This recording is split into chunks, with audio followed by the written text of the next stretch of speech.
Yeah. Fucking said 2620, right? No, 2640. Oh, 40. Yeah, it literally said that. Hi. Guys. How you doing? How are you? What's going on, man? Everything's good. Hi. Drop the hammer. Nope. Hey. What is going on right now? Hey, what's going on, folks? So Paul Pelosi's body cam footage from the incident with the hammer and the home intruder came out. Does it vindicate him or does it raise more questions? We'll talk about it and listen to the 911 call. Oh, I guess I called by mistake. What is this? This is San Francisco Police. Do you need help? Oh, well, there's a gentleman here just waiting for my wife to come back. And also, Ronna McDaniel has won the RNC chair, despite the fact that most of the base didn't want her to win. What's going on? Are Republicans really working for us? And what can we do to make the situation better? It's going to be a great show, folks. The show starts now. The Dream Rare Podcast, welcome to the show. The way to get the news at the desk or on the road. Let's go. God is great and success in our control. The world is crazy, but we get better from obstacles, yeah. Hey, what's going on, everybody? Welcome to the Dream Rare Podcast, and we're live today with Damar Hamlin. You don't see him? He's right there. Stop being a conspiracy theorist. He's going to be my co-host. He's not going to say much, but he's there. I'm just kidding. Jokes aside, Paul Pelosi's body cam footage finally came out, and then we're going to talk about Ronna McDaniel setting a record. I think it's her 4th time as the RNC chair. I guess if at first you don't succeed, you just keep winning because lobbyists are paying people off or something. Something like that. I forget the saying. But anyway, obviously a lot of people here, if not everybody, doesn't like Nancy Pelosi. And by proxy, people are probably not big fans of Paul Pelosi, who I think got some sort of DUI a couple months before this or whatever. But anyway, or maybe a couple weeks. I don't know the timeline. Let's watch a few videos because the first one I played in the beginning, I'm not going to play that one all the way through, but basically the police open up the door, body cam footage, and they're standing there and they have like a hand on a hammer. He's in his shorts. It's very odd. And then as soon as the police come in, they start bashing. So if you just saw the video that I played at the beginning, you'd think, wait, this isn't really adding up. It doesn't really look like a home intruder. It looks more like maybe he was doing something with the guy. But here's where I think that he gets kind of vindicated. And I'm not saying that because I like him or anything. We'll talk about it. But here's a few things that kind of put more context to that situation. We also have our first look at the video on the attack of Paul Pelosi, husband of former House Speaker Nancy Pelosi. Look at this. Now, remember I told you that there were going to be things other than the police body cam that would be released. This is the surveillance video outside the home. And that is the suspect, DePape. And you see him, he put some items down. You see him breaking some glass and the fragments of glass. So, I mean, at least according to that video, seems like that guy did break in. He wasn't really invited. Some people will say it's staged, it's not real, it's fake. I don't really know, but I do want to listen to what they say is the 911 call. And after I play it, I'll tell you my point. But, I think basically it sounds like the guy broke in, but was kind of maybe on drugs or something and wanted to hurt Nancy Pelosi. But since Paul was there, he was trying to finesse the situation and not get killed or hit by this guy. Because it sounded, like a bizarre situation. But let's listen to the whole 911 phone call. Police 74. 2022. Oh, I guess I called by mistake. What is this? This is San Francisco Police. Do you need help? Oh, well, there's a gentleman here just waiting for my wife to come back. Nancy Pelosi. 223 and he's just waiting for her to come back because she's not going to be here for a day, so I guess we'll have to wait. Okay, do you need police, fire, or medical for anything? 8 seconds. I don't think so. 223 and 58 seconds. Is the Capitol Police around? 220. No, this is San Francisco. They usually protect my wife. They're usually here at the house protecting my wife. No, this is San Francisco Police. Friday, October. I understand. 2022. Okay, well. 0224 and what do you think? 18 seconds.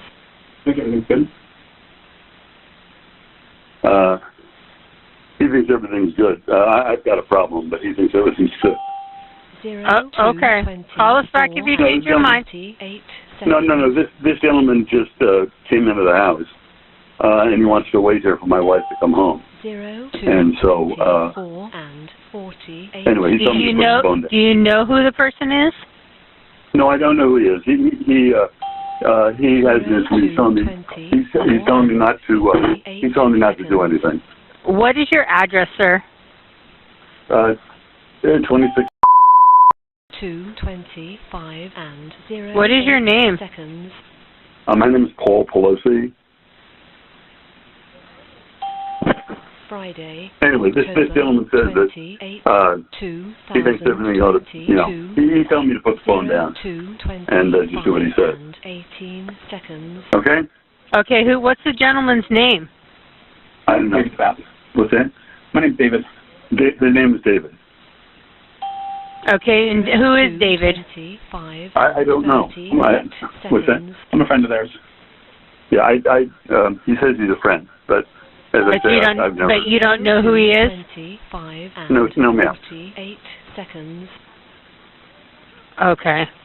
He's telling me I'm being very leading, so I got to stop talking to you, okay? 25 and okay. You sure I can stay on the phone with you just to make sure everything's okay?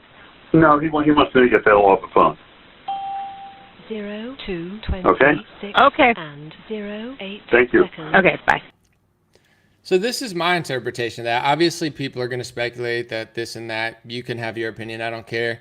Mine is that the guy broke in and he's trying to basically hint that he needs help without saying it because the guy's basically there like semi-threatening him. Maybe the guy was on drugs or messed up. Sounds like Pelosi maybe was drunk. I don't know. He seems like a drunk, but in general, it's like if you have somebody basically holding you hostage, you're not going to be like, hey, they're trying to kill my wife. Like, can you come save my life? And that's going to upset the person who came in. So he's kind of trying to hint. And this dingbat on the phone's like, oh, just call back if you need me. He's like, I'm trying to tell, like, are these the geniuses they have working at 911 at, San Francisco? If it's a hostage situation, they're like, oh yeah, just call back. Who cares?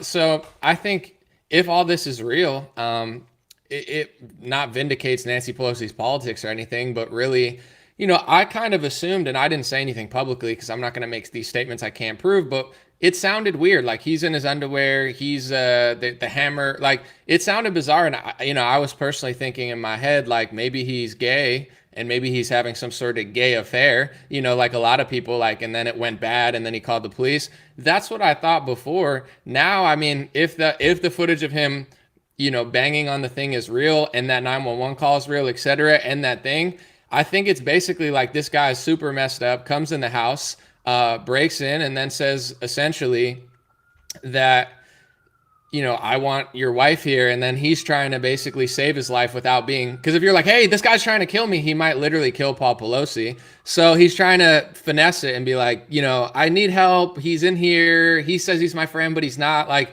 help, basically like, help me, like, save me. I can't say that much or else this guy might do something crazy. He seems like a psycho. And that makes it a little more, in my opinion, it makes a little more sense when he came in. It's like he's got his hand on I don't know. That's my best guess with what's going on. Someone said you're a joke. I mean, if you have your own theory about it, you could type it in the comments. I don't really care. But if you have an alternate theory, it doesn't really bother me. It's not like this is just my opinion. After watching all the footage, that's what I think. The first one, I thought he was like, it was weird. And then I saw the breaking in and then I heard the 911 and I'm like, oh, okay, maybe this was real. And at the end of the day, when somebody breaks in and is on drugs and it's like unstable, you try to finesse the situation. With that being said, I want to say this real quick. San Francisco is not safe for anybody, okay? It's a disgusting city. It's a hellhole. It's going to shit. It's expensive. It's not fun to live. There's homelessness, crackheads everywhere. There's people just like that guy that potentially broke in that are all over the place and constantly terrorizing, harassing millions of people in San Francisco every year. And Nancy Pelosi and her family never seem to care. I'm not saying I wish this on them. I don't. But at a certain point, no one's going to be safe in this country because the whole country is going to crap. So I just find it interesting that San Francisco used to be one of the cleanest and nicest cities, and now it's one of the crappiest, most disgusting cities. That a politician's husband's not even safe from some psychopath breaking in, some crackhead, most likely, maybe, I don't know what he was on, but some sort of degenerate weirdo. This is what everybody's dealing with all the time. So maybe politicians will get serious and realize that this is uncommon for this to happen to a politician. It's not right. But it absolutely does happen to people all the time, and they never seem to care. They don't care in Los Angeles. They don't care in San Francisco. They don't care in New York City. So hopefully now they'll start caring, because these cities are just insane. And instead of trying to basically stop the crazy people, they incentivize, pay them, give them places to stay on the ground, and just be like, hey, instead of making this a nice city for everybody, we're going to make this a crappy city. And, now this is going to be only a good city if you're like a degenerate crackhead. But for all the normal people, this is going to be like living in a demon third world country. These things have to stop in the city. So hopefully this will wake up call to Pelosi and her family. I don't wish it on the world. To those who are going to be saying, oh, it's a Republican Fox News viewer, I don't think that's who this guy was. I don't think he was like right wing to that extent. Time will tell. I think he was like messed up. With that being said, there's a lot of left-wing militants that hate Nancy Pelosi also. It's not just Republicans that hate Nancy Pelosi. A lot of these Antifa types, I'm not saying he was Antifa, but a lot of the Antifa types hate Nancy Pelosi also. They despise the Democratic Party. You don't know that because they hate Republicans too, but they're not like, oh, we're Antifa, we love Nancy Pelosi. They hate Nancy Pelosi too. So, the biggest enemies of these like left-wing progressives, sometimes it's their own governors and mayors. They hate the guy from Portland, even though he's far left. So, hopefully they could clean the cities up, because it doesn't matter how rich you are or how famous, like it's not a good place to live. And people can say it's staged if you want. People can think it's fake. I don't really care enough to care, but to me, from all the evidence I've seen, it seems pretty real. And it's not that surprising. It's only surprising because it happened to somebody that's famous and powerful. What do you think happens to San Francisco citizens like every day? It's a shithole to live. The second story I want to talk about, I think I forgot to print out. I want to find the exact CNN article because this kind of ties in.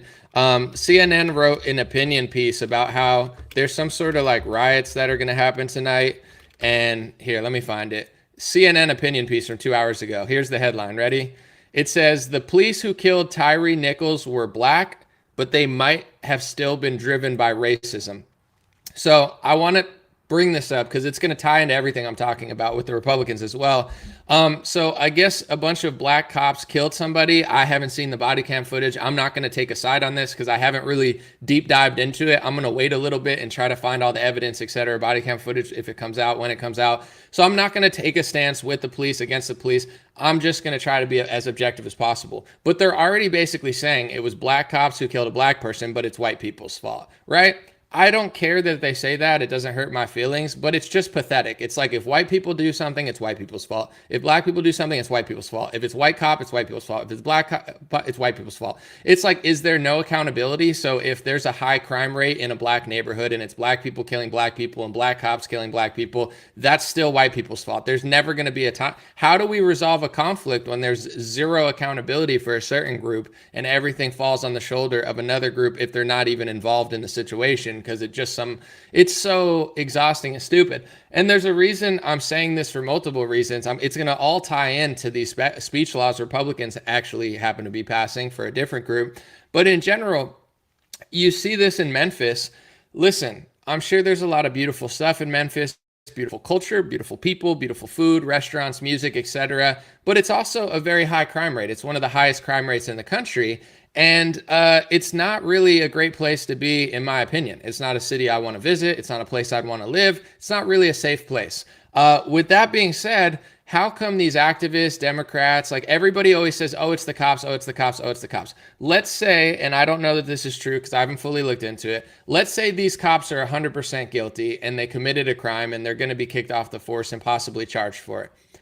Why do people care so much when that happens, but they ignore when dozens and hundreds of people are shot all the time? It's like if a black person shoots a black person, no one cares. If a black guy shoots a black kid, nobody cares. If there's massive spikes in crime rates and the demographic crime rate from FBI statistics is astronomical in that department, nobody can talk about it because that's racist. Yet when a cop, whether they're white or black, kills somebody, then it's white supremacy, even if it's a black cop. And now we all of a sudden care about murders, where I'm not saying they're innocent or guilty because I haven't looked into it, but are we going to sit and really act like a riot is going to help? If people riot in Memphis, is that going to make Memphis safe? Is that the problem in Memphis? Is it the cops? That's the problem, right? Not the gangbangers, not the crime, not the fact that it's unsafe for everybody to live, not the fact that it's not the best place for a black kid to grow up because they're not as safe as they would be in another city, or a white kid. I'm just saying, for people who claim that Black Lives Matter, they don't seem to care about the innocent kids who have to grow up in these neighborhoods. But we're going to sit and pretend left-wingers, libertarians, anti-police, whatever. I'm not super pro-police, but I'm just saying that's the problem, right? You're going to pretend like that's the problem in Memphis. It's the cops, right? It's the black cops. That's the problem. You can do that. You can riot. You can post on libertarian Twitter. You can cry about it. You can call yourself an activist. But when it's all said and done, if they riot and destroy things or freak out or cry, or it's not going to get better, because the problem in Memphis is not the police. It's not those police, and it's not the police. I'm not saying that they didn't do anything, but that's not the first problem in Memphis. It's not the second problem in Memphis, and it's not even a top 10 problem. So you keep talking about that. Watch Memphis stay unsafe, because it's not the police doing 99% of the crime in Memphis. It's just not. So, everybody falls for this where it's like, okay, I'm not saying it's right or wrong. I haven't fully looked into it. I can't speak on something until I look at the facts. Then I'll give my opinion. But with that being said, just like Minneapolis, riot, freak out, cry. Libertarians are saying cop, cop, cop. In 2 weeks, there's going to be murders in Memphis again, and it's not going to be the police doing it. So there's an elephant in the room when it comes to murder rate, and nobody wants to talk about it. Okay, so it's just going to keep happening, and people are going to lie about it. Jamel Hill is saying something, white supremacy, white this, white that, black cops, black people, white supremacy, according to Jamel Hill. Right. Let's remember what I just said right here, because this is all going to come back to some speech laws that they're passing, and I find it interesting, okay? God bless Memphis. God bless anybody innocent. Rioting in a city is not going to help anything, and no matter if they solve the police problem, the city's not going to get better. With that being said, this is maybe a radical idea, and it's just an idea. I don't really want it to happen, but if you're a cop in one of these cities, Democrats don't like you. They blame you for everything. Gangbangers don't like you. They don't want you there. Race activists and libertarians and black activists of the left-wing sorts and the anti-cop sorts or the pro-free, whatever, they don't want you there. Why not do a social experiment? And I don't want this to happen because I don't want innocent people to die and things to turn into a hell zone. But it's like you're policing these cities where people are killing each other all the time. Nobody ever gives you good press. If you save 30 lives, nobody gives you good press. If there's 1,000 people killing each other, nobody cares. They only find something once every couple of years and blame you for it. Why even police these cities where nobody wants you to be there? Why not just leave? Let the gangbangers and the left-wingers and the libertarians, let them act like they can solve the problem and watch the crime rate times 7, and then people will be begging for you to come back. Why even police a city where people don't want you? Libertarians blame you, left-wingers blame you, Democrats don't like you, the gangbangers clearly don't want you there. And nobody wants to talk that the most of the crime in those cities is coming from those areas. Why not just walk away and let them police their own city? Let's see that utopia. It'll go to absolute hell. But, then it would have problems all over the country too, because then it would spill out. But I'm ready for a social experiment like that. Why keep policing a neighborhood where nobody wants you and blames you for everything? I'm going to move on, and I'm going to revisit some of those things. But Ronna McDaniel, so I think that's Mitt Romney's niece, who somehow runs the RNC chair. We're so different. Yay, 4 years of Donald Trump. We got lockdowns, Operation Warp Speed, vaccines, money printing, socialism, and Romney's niece running the RNC, right? Wow, we're making so much progress. Yeah, great. So she won for her 4th term. I believe that's some sort of record. Usually people that suck, or even if they're good at their job, eventually someone new comes in. But this country's so corrupt and both politics are so sold out that Mitt Romney's niece just keeps winning the RNC chair somehow. And when we figure out how it happened, I'm going to read a few things, but here's Donald Trump's official statement. I'm just going to read it. He's the only one congratulating her, it seems like. Every right-wing influence I follow, Charlie Kirk, DC Drano. I'm just naming some of the big wigs because these are people I follow. DC Drano, I'm friends with. Charlie, I've never met. But in general, everybody's upset at Ronna McDaniel. They don't like Ronna McDaniel. They consider her a swamp creature and bad at her job. So, and I've even seen what's his name? Dinesh D'Souza. Dinesh D'Souza posted, do you want Ronna McDaniel to win or Harmeet Dillon, who was running against her? 98%, I think, said Harmeet Dillon, and only 2% or so said Ronna McDaniel. Yet, whoever votes on it voted for Ronna. So everybody's furious, except for Donald Trump, who once again is cheering on his friend. He said, congratulations to Ronna McDaniel on her big win as RNC chair. Now we have to stop the Democrats from cheating in elections. So there's a lot of reports behind the scenes from people that I follow saying that Trump actually helped Ronna Romney McDaniel win and was whipping votes for her behind the scenes. So as DeSantis was going for Harmeet Dillon, most of the base was pushing for new leadership. Donald Trump was helping Mitt Romney's niece win again for some reason. We'll get into some of it. I'm just going to read some reactions. This is Charlie Kirk. He did a whole thread. And Charlie said he was at the vote. He said the exuberance from these consultants when Ronna was elected chair was deafening. They knew what this means. The flow of money will only continue. I'm truly shocked at how disconnected the RNC Country Club is from the people they beg for donations. There is a club of consultants who make insane money off your donations and are now proud of how they can defy the 90% of the party who wanted to see change. The contempt is real. The attitude is repeatedly expressed. The volunteers who are upset don't understand how things work here. This is unsustainable.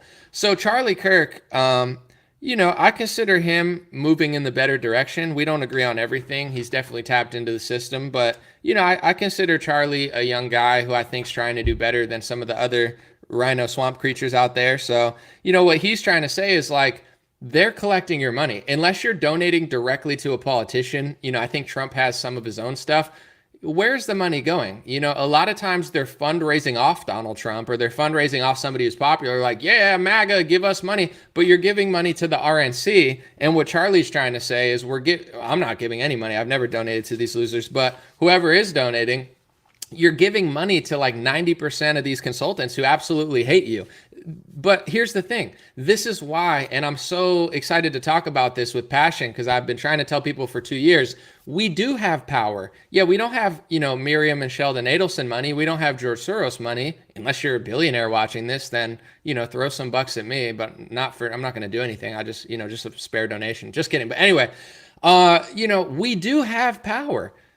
The MAGA base and the conservative base gives hundreds of millions of dollars, if not billions of dollars, to the RNC chair and all these politicians. And the people getting the money don't even like you. They're like, Charlie's trying to be like, they have no problem collecting money from Trump supporters. They have no problem collecting money from conservatives. They have no problem collecting money from like the patriot base that pretty much is the Republican Party now. Nobody's like rallying behind Jeb Bush. Like the people getting the money are the America First people who pretend to be one of us.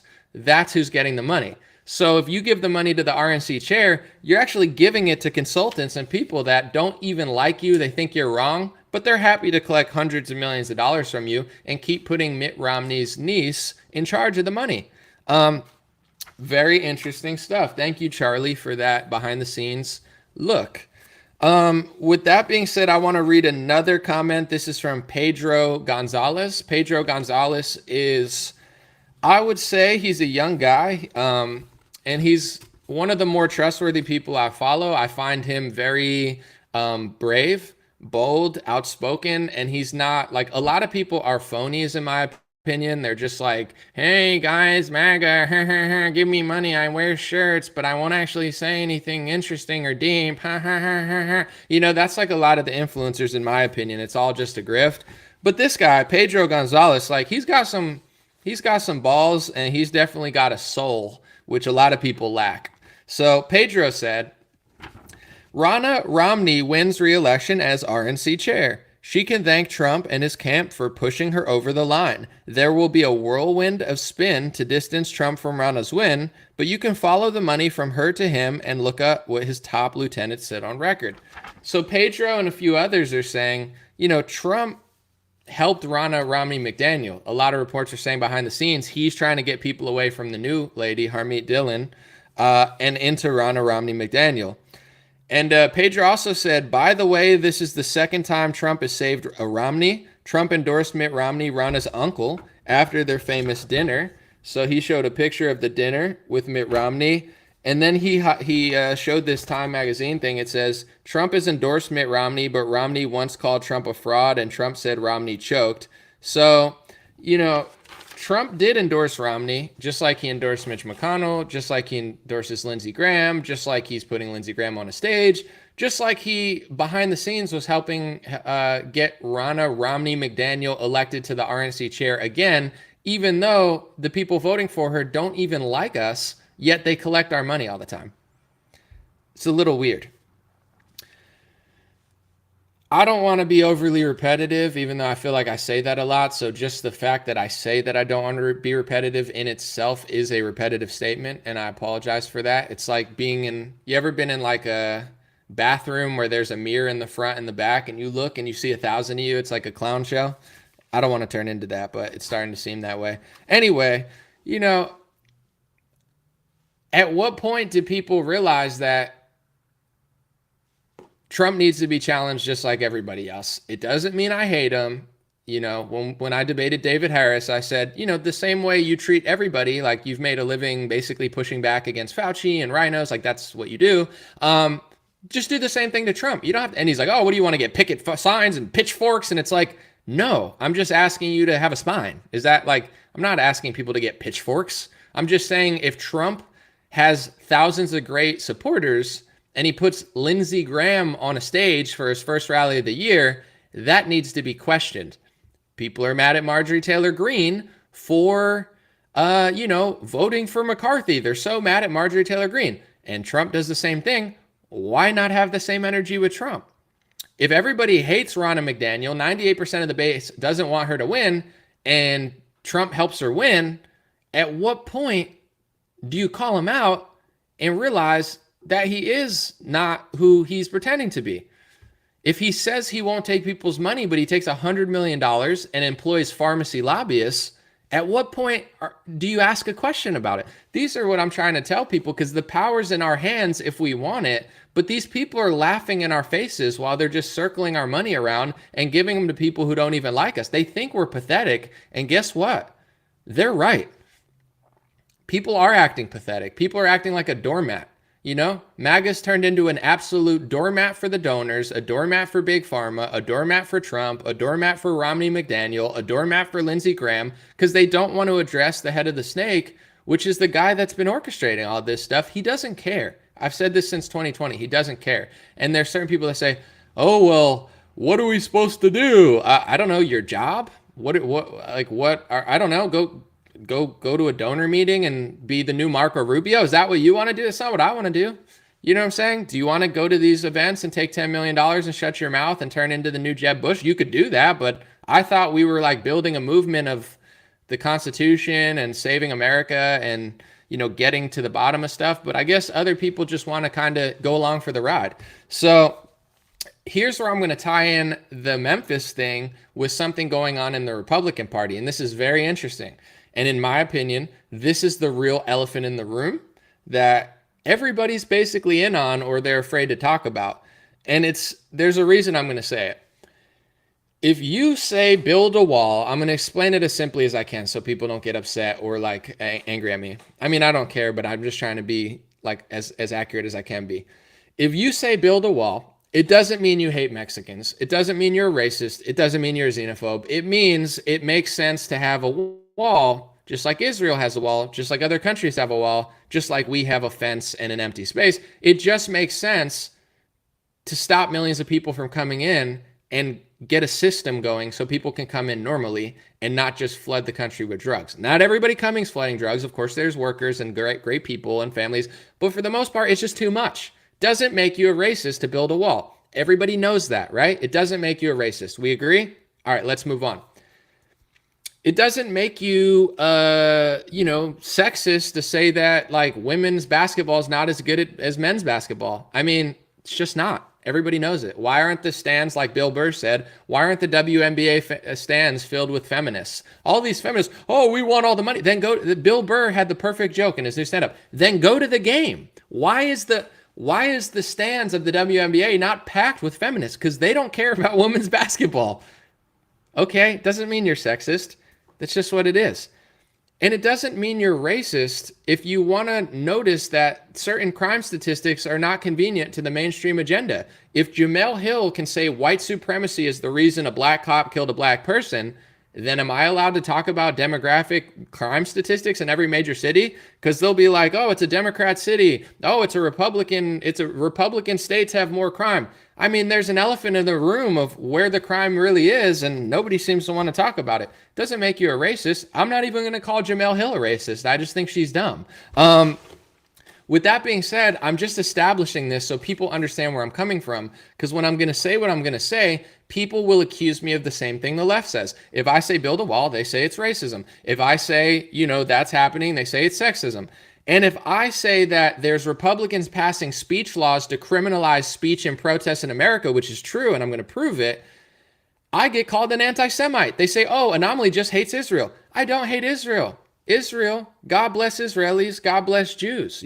Just like every, black, I could virtue signal everyone. God bless black people, God bless white people. Yeah, you get it. I love good people. I know that there's good people in Israel, there's good people in Palestine, there's good people in Iran, and there's good people in Saudi Arabia. It doesn't mean I have to agree with the government, and it doesn't mean I have to sacrifice my country on an altar for a foreign country because they're getting sold out by lobbyists and special interests. So I don't hate Israel, and I'm not an anti-Semite. I just believe in the First Amendment, and when I stand up for it against Republican lobby money, they try to smear me as an anti-Semite and a Jew hater and an Israel hater when I don't even hate on Israel. I just stand up for my First Amendment in my country. So the reason I kind of had that whole intro was because just like I'm not racist for building a wall, just like I'm not sexist for saying the WNBA sucks compared to the NBA, I'm not an anti-Semite for standing up for the First Amendment. Now I want to prove to you that Republicans, including DeSantis's Republicans in Florida, Donald Trump did it himself, and the entire Republican Party, including the RNC,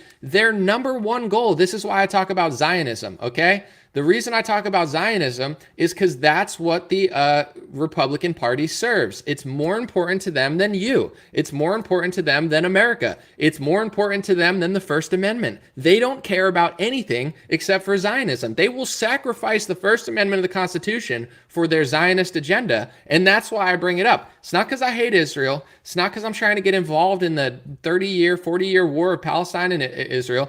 I'm just telling you the truth that Republican politicians are taking donor money and selling our country out to a foreign country to make it basically illegal to talk about them, to notice patterns, to point out basic facts, and to criticize or protest that country or the group of donors that's paying off Trump, DeSantis, and all your favorite loser friends. So now I'm going to show you what's happening. They're passing and trying to criminalize speech in this country. Criminalizing speech does not stop hate. It does not stop violence. Nobody thinks that. If you can't say something, do you think that's going to stop people from is the Israel-Palestine war going to stop? I saw that someone got bombed at a synagogue today in Israel. Is that because of speech? No, someone did something violent and committed a crime, okay? It doesn't, people in New York City and Beverly Hills aren't safe anymore because the crime rate's really high in this country. It's not because people are talking on Twitter or Kanye West at a podcast. It's because nobody's safe anymore. Not even Paul Pelosi's safe in San Francisco, okay? So speech criminalization does not stop crime. Look at Europe. Look at Australia. Look at Canada. We're going to repeat it one more time and we're going to go on. Criminalizing speech in America and turning us into a cucked version of Europe does not stop violence and crime. Hate speech criminalization is not the way to go, folks. Hold on. I'm going to play this clip. I thought people agreed with me. Now, let me load this clip real quick because apparently I forgot to. But let's see. Bang. Here's a clip of what they're doing in Florida now. And they're already doing this all over the country. Any person distributing flyers involving materials that have religious or ethnic animus are mass distributed will be committing a third-degree felony from now on. So Republicans in Florida are saying anybody that are posting flyers that we don't like, that's going to be a third-degree felony. You could post a flyer, a protest of some sort, but now it's a third-degree felony. We're trying to criminalize speech in America, says the Republican Party. And I'll tell you why. It's not because they love Jews, and it's not because they love Israel. They love money, okay? When Israel was under some sort of lab rat Pfizer experiment, where were all these Jew-loving Republicans? Oh, we're so not racist. We love the Jews. You don't love Jews. You love money. You love power. You love sucking off donor money. That's what you love, okay? Because when Israel was like caught under a Pfizer experiment, nobody was talking about it except for me. You know what they like to do? They like to hop, skip, and jump to the next Jewish donor meeting. That's just the truth. They have a Jewish star behind them and they all say, oh my God, Israel's the best. We should kill ourselves. And, oh my gosh, we should sacrifice our own self for Israel. We need to give Israel money. We need to give Israel power. You're not a Christian if you don't like Israel. They're not doing that because they like Jews and they don't care about Israel. They're doing it because they're getting money. They all act like they're, little lapdogs at the donor meetings. That's just the truth. I'm not being hateful. I actually like Jews, and I don't want them to be part of a Pfizer experiment, but the same Zionists that love the Jews so much, all of a sudden the Jews are being persecuted and treated like, criminals in their own country for not having a Pfizer shot, and all of a sudden all these people were nowhere to be found. I wonder why. It's the same thing with the left wing and Black and Hispanic. They just use you for a political agenda because they're getting paid. So let's watch that clip again. Any person distributing flyers involving materials that have religious or ethnic animus are mass distributed will be committing a third-degree felony from now on. They're trying to make it a third-degree felony to pass out a flyer that said that Jewish people were involved in the slave trade. Here's the crazy part. Everywhere you turn, they say white people were involved in slavery. White people did slavery. White people did slavery. White people did slavery. You're allowed to pass out a flyer. White people did slavery. Whatever, that's your First Amendment right. And to be honest, there's elements of truth in that statement. It's not a hateful statement. It's like, yes, at a certain point in this country, slavery did exist, and all over the world it existed. And the way to combat that is not to say, let's make it illegal for somebody to say white people or Jewish people did slavery. The point in criminalize speech and turn us into Europe, you counter that with facts and say, well, there were also Africans involved in slavery and Muslims involved in slavery and Jews involved in slavery. I know a lot of Jewish executives like to be like, white people were involved in slavery, but don't say my people were involved in it or else it's anti-Semitism. I see the little game being played. But the truth is everybody had their hand in it. And in fact, it still happens around the world now in certain places. And nobody really gives a crap about it because it doesn't get them donor money for politics. But the point that I'm getting to is we can't criminalize speech in this country. If Jamel Hill can say a black cop killing a black person is white supremacy, and, Democrats and black, Jewish, white, all sorts of people, Asians, can say that white people were involved in slavery. Why would it be a criminal third-degree felony to pass out a flyer that said that Jewish people were also involved in slavery, which is almost definitely true? To what extent, I have no idea because I didn't read that flyer, but they're trying to criminalize that speech. And I'm going to show you the RNC that just elected Romney's niece for the fourth time. Look what they're doing. The first thing they're doing, here it is.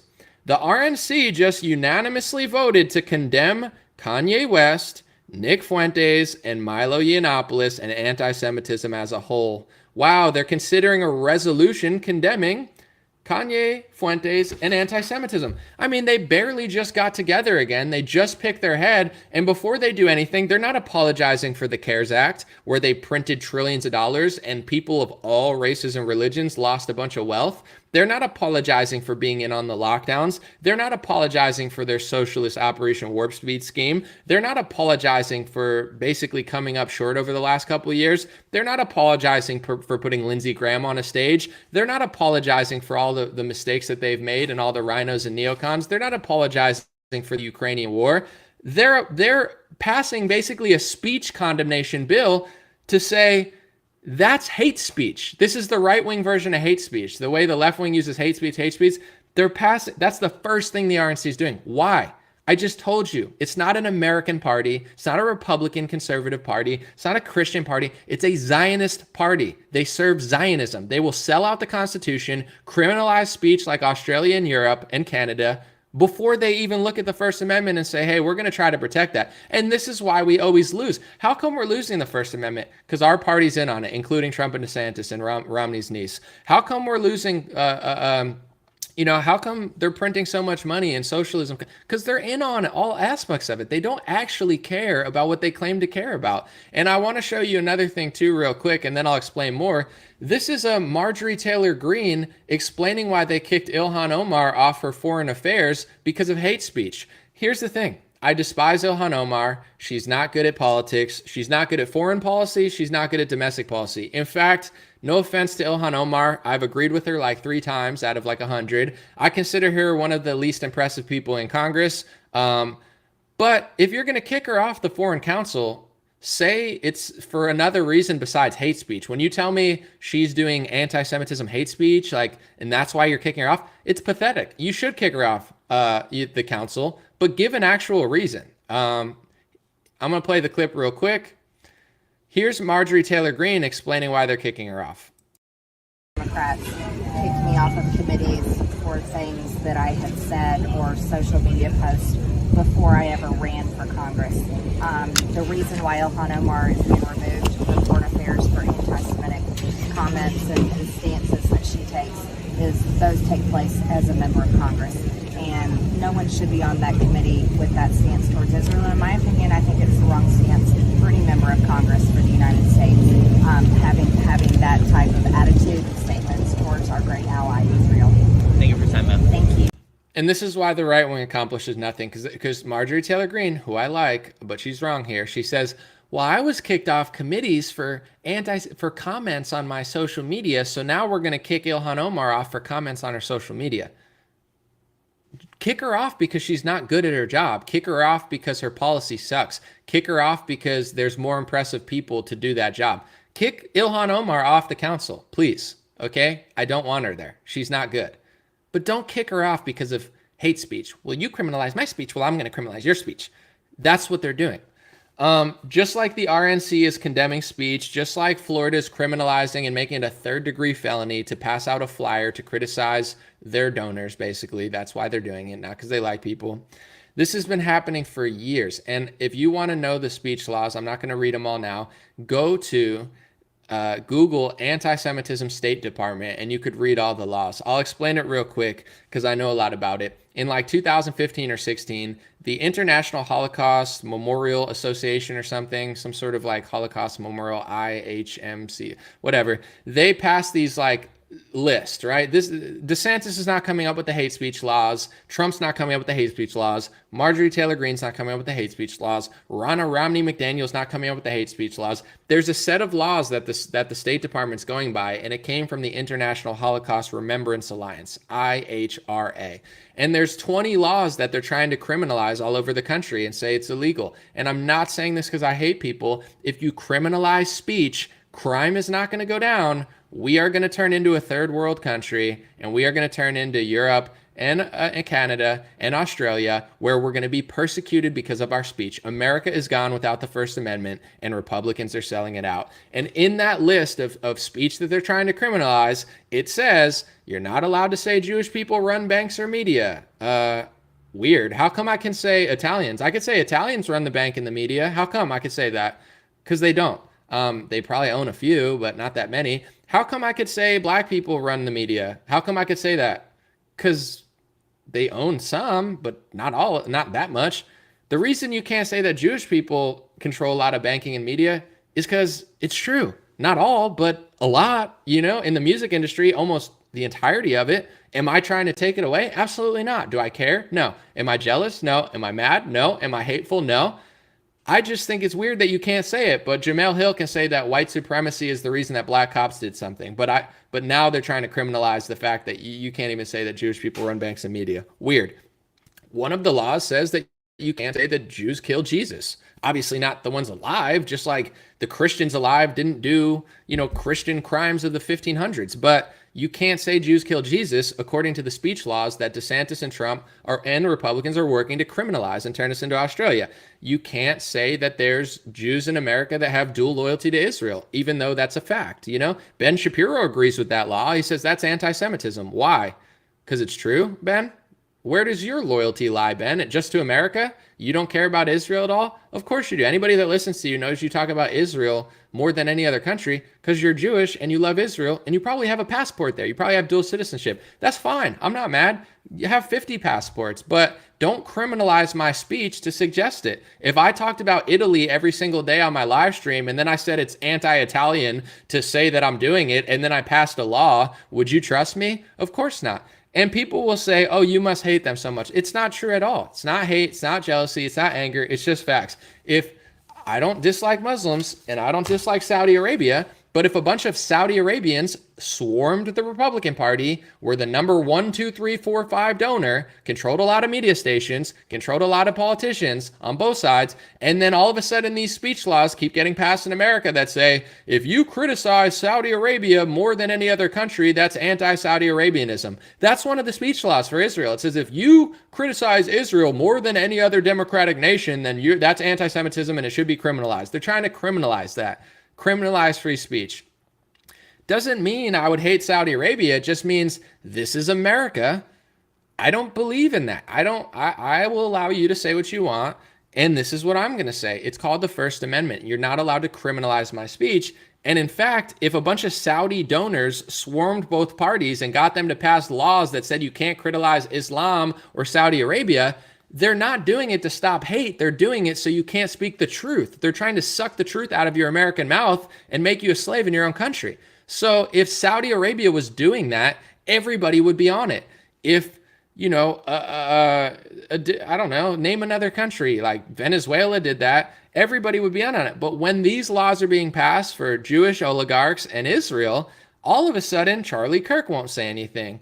Ben Shapiro agrees with them. PragerU agrees with them and says it's anti-Semitism to suggest he has dual loyalty. Fox News won't talk about it. Steven Crowder, Rosa Parks, who doesn't want money but obviously wants money. He doesn't want to talk about it. Why won't anybody stand up for the First Amendment in this country? It's the same reason why I'm right about Donald Trump, but nobody else wants to say it, because they want to go to Mar-a-Lago. They want to sell Trump sweaters. They want to make money. They're the new Marco Rubio. They just have to grift and play along to the system and become exactly what they hated and con everybody into thinking there's something different. It's the same thing with this. People know where they get their money from. You think Steven Crowder can't get a job at Daily Wire? They wanted to hire him. He's just a liar. I can't get a job at Daily Wire, and I don't want one, but you think they would allow me to say this? You think they would allow me to take a First Amendment stance against the country that they basically favor over America to the point where they don't even believe in the First Amendment in this country? Trump passed an executive order after he got a bunch of donor money that says that basically you can't boycott, divest, or sanction Israel on a college campus. Even protesting or speaking about Israel on a college campus is now considered somewhat of a crime, and it becomes a court case because it's like, is it the First Amendment or does this executive order work? Ron DeSantis in Florida passed an anti-Semitism school bill that was to protect religion and race, except it was only for one race, and it wasn't even for a religion because 80 to 90% of the people of that race aren't even religious. So what type of bill is that? You read it, and what do you know? All the speech laws from the State Department website, all of them are what he passed into legislation. This is what they're doing. I'm telling people, I've warned people for years, and if you want to know the truth, you can do this research on your own. Google State Department anti-Semitism, and you'll find defining anti-Semitism on the State Department website. There's about 20 laws that are hate speech and anti-Semitic, and those are the exact laws that DeSantis is passing into legislation, that Trump is passing into legislation, and that Republicans in Florida are passing into legislations, and it's the RNC is trying to enforce these in Congress. So if you break one of these laws in Congress, they're trying to condemn you and throw you out, kick you out, or just completely ruin your career. So that's what's going on. It's not a random, we're going to save this country. It's not helping Israel. I mean, I guess it probably is from criticism, but in my opinion, it's actually making more enemies, because now, like, in my opinion, more people are against Israel and more people are seeing this stuff, and it's actually just making people more annoyed. Like, if I don't think about Qatar all the time. Why don't I think about Qatar? Because besides Al Jazeera, which is like state funded by Qatar, they're not doing that much, but they do have a lot of money. But if Qatar was passing speech laws in my country, then I would start criticizing Qatar more. Not because I hate the people there, or I'm anti-Islamophobic or whatever, just because they're doing it. So the reason that the criticism's growing of Israel and the Jewish lobby is because they're doing the most. But if you say they're doing the most, now that's a speech law, because now, according to the hate speech laws that Trump, DeSantis, and people are trying to pass their legislation to criminalize, it's actually a hate speech felony, possibly, if they get these laws through, to criticize that country more than another democratic nation. What? You're going to police what country I could talk about? Why do you think I talk about Ukraine more than Serbia? Do I hate Ukraine? Oh, normally you just hate Ukraine and you like Serbia. No, I don't talk about Serbia because there's not that much going on there besides Nikola Jokic, who's like the best NBA player, and a few others. They're not doing that much. Ukraine is in a war with Russia. So the reason I talk about Ukraine more than Serbia, it's not because I hate Ukraine. It's because they're doing more to suck American money out right now. There's nothing hateful about it. It's just every country's not equal in their influence in America. And Israel has, control of both parties completely. I would say they influence American politics more than any other country, in my view. But it's the one you can't talk about because both parties are sold out to it. They tap dance at donor meetings. And then here's the ripest part of it, because for everybody that thinks I'm so hateful, which I'm not, I have thousands of fans in Israel, because when the Israelis that didn't want to get the vaccine were being forced vaccinated, or at least like couldn't even go to stores, nobody was reporting on it because it wasn't a donor meeting. These Republican Zionists don't care about Jews or Israel. They care about money. They care about tap dancing at donor meetings. And then when Jews are actually being persecuted and, things are getting weird, it's like, where are they? Where are all the Zionist donor sucking losers? Like, oh, they're nowhere to be found because they never cared about you. They never cared about Israelis. They never cared about Israel. And they certainly don't care about the United States of America if they're willing to infringe on the First Amendment. This is the elephant in the room. Ben Shapiro won't talk about it because he's in on it and he agrees with these speech laws and he agrees with hate speech and everything's hate speech. If you notice patterns, PragerU won't talk about this because he also agrees with it and doesn't want people to notice or speak about it.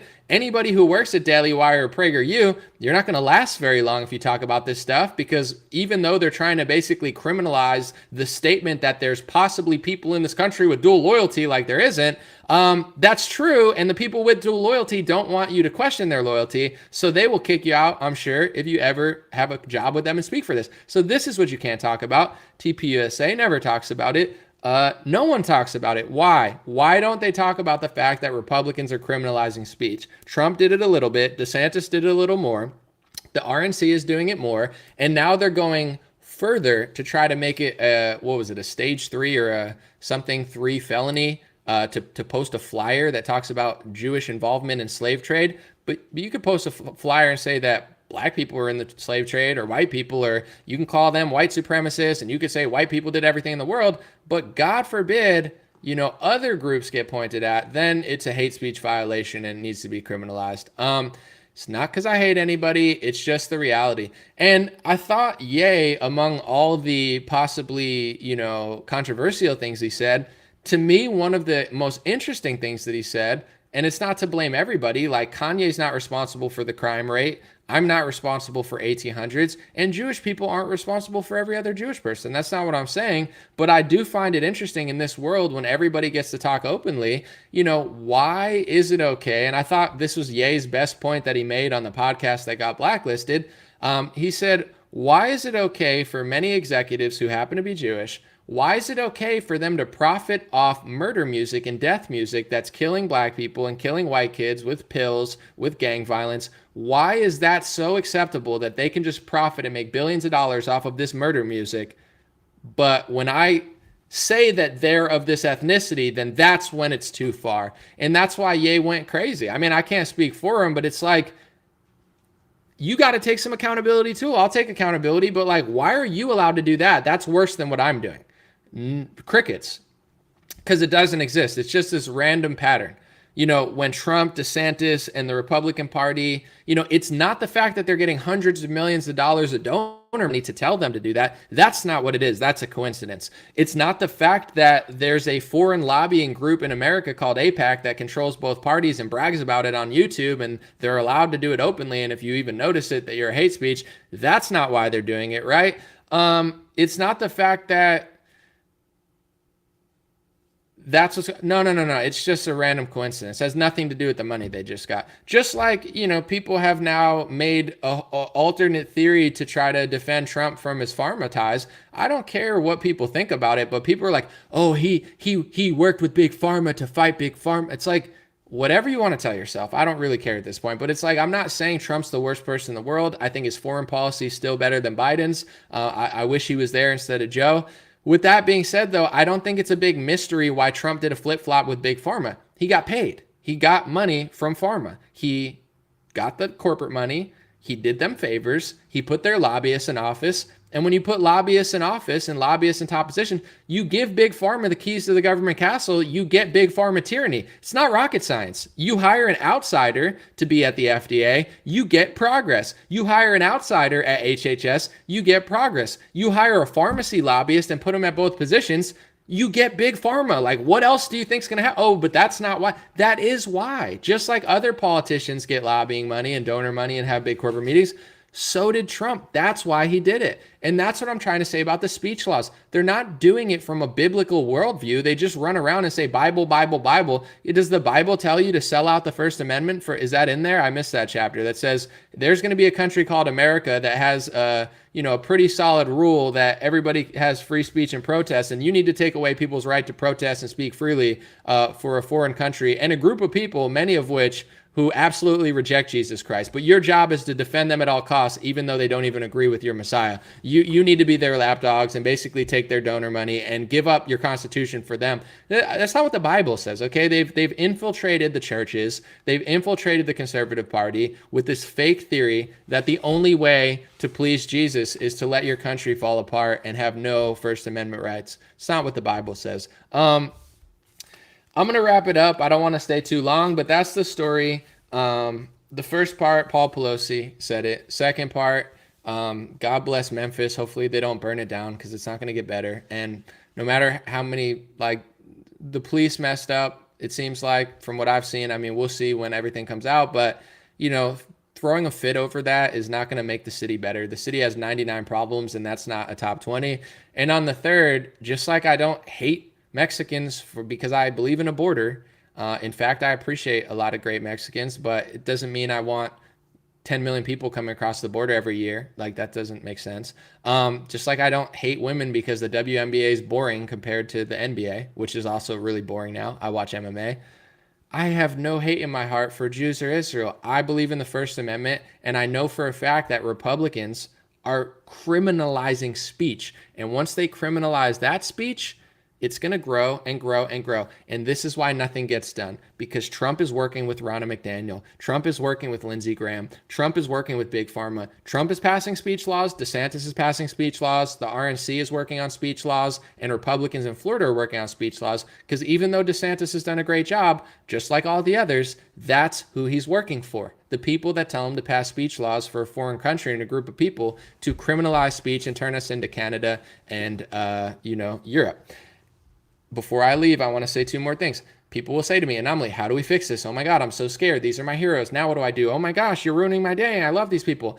I'm not saying you have to hate them. I don't hate Ron DeSantis. I'm just saying call it out. Once they realize that they're going to stop. But if they can keep doing this, Ronna McDaniel, they're raising hundreds of millions of dollars off you, and that money is going to people who don't even like you. So once you wake up and get a spine and notice that they're doing it and boo these people and give a little bit of peaceful pushback and stop cheering this on, that's when they're going to change it. They're never going to change it until enough people catch on and call it out. So that's the solution. And I want to say this real quick too. I have a song out right now on iTunes. It's called Thought Leader. The link is in the bio. My new music video is up. I edited it myself. I put the lyrics myself. My friend filmed it for me on my iPhone, and it's produced by my friend Kinfolk John, so it's all in-house, basically 100% indie. the song is either number 8, number 9, or number 10 on the iTunes charts. And if we could stay there for the whole week, it's a tough task with all of these major label people. But we could hit the Billboard charts for digital song sales, which I've only done one time with Bryson Gray. So thank you guys to everybody buying it. I appreciate it because I would like to hit the Billboard charts. It's a huge accomplishment. But if not, it's all good. Thank you to everybody listening and streaming. I have a $0 budget for this song. Maybe I should change that. But you know, I'm guessing that a lot of the songs that are staying on the charts, they don't have like massive fan bases that are always buying their music. I'm guessing they have like 6-figure budgets where they constantly just run ads all day to funnel people there. So it's hard to compete with a $0 budget, but we're doing it. We got to number 8 on the charts out of every rap song and hip hop song in the world. There's millions. Number 8 in digital song sales. And I appreciate that. So check it out. Thought Leader. It's out there. God bless you guys. Links are in the bio.